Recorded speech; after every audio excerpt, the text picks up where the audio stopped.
What's up? Welcome to Dance of the Dead. Hello, this is Greg Bishop. To bring this movie to life, my goal was to strike a marriage between the mechanical effects, the digital effects, and the stunts. Nice. In pre-production, I would map out some of the movie's more complicated sequences with stunt coordinator Nils Onsager and the Black Knight stunt team. From this, I'd assign what shots would be what kind of effect. In the backyard brawl for the zombie that gets split in half, we had a dummy torso for the actual split. We then gave the actor these great blue tights and brought in another actor to play the legs, covering his upper body with green. After we grabbed the background plates and the reference footage of the bloody stump, effects artist Justin Secura erased the green and blue and composited it all together in After Effects.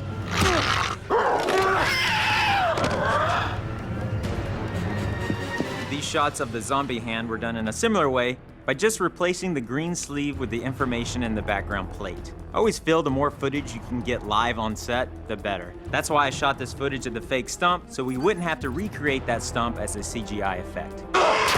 To split Hammond's head in half, we used a puppet made by Toby Sells for the actual split. Then we immediately shot a plate of Hammond's face right there in the same light so that we could combine the plates, using the actor's body and eyes and comping them on top of the puppet. The puppet itself doesn't really sell the effect, but the puppet with the elements of the real actor brings it to life. We did a similar thing for Mitch's severed head. Toby Sells created the dummy head, which we used as our background plate. We then put Jeff Adelman, who played Mitch, in the exact position as the dummy head, so he could bite and snap at Jimmy's leg. And that's awesome. We then simply tracked and composited the actor's face onto the dummy. The shot of the Firebird hitting the zombies was done in 3 plates. The first plate was the actual hit with the zombie rolling over the hood. The second plate was the zombie flying forward from the impact of the car. And for the third plate, we threw down a quick green screen and grabbed a shot of the sci-fi guys reacting to the hit.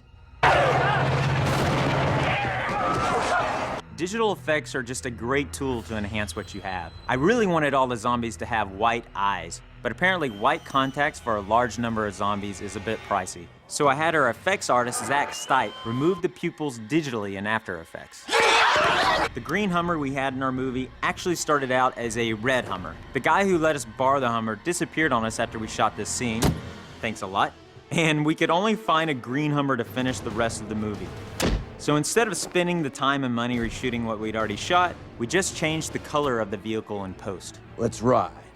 After shooting this shot of Coach looking down at the zombies from the ceiling, I really wanted a wide shot to show how high he actually was. We ended up taking a photo of the gym ceiling and compositing our film footage on top of it. After adding some disco ball lights and color timing it a bit darker, we had an instant set extension.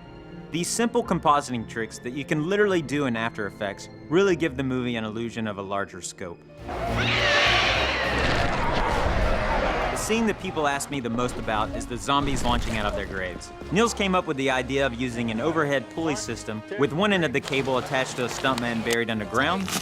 Oh, hey, close your eyes and your mouth. And the other end of the cable to 3 heavy dudes on a platform. When the 3 dudes jump off, our stuntman shoots in the air and out of the grave. That sucks.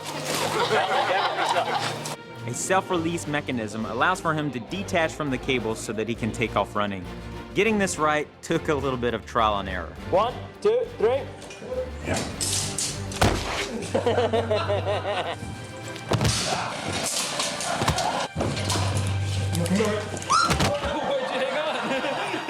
One, two, three.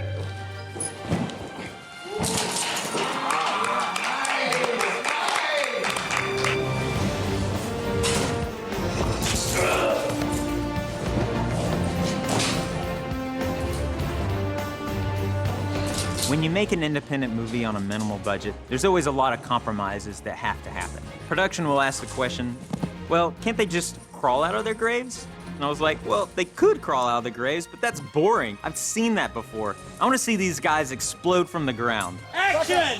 When you make a movie like this, it's all about what to compromise versus what not to compromise. And I just didn't want to compromise zombies launching from the graves.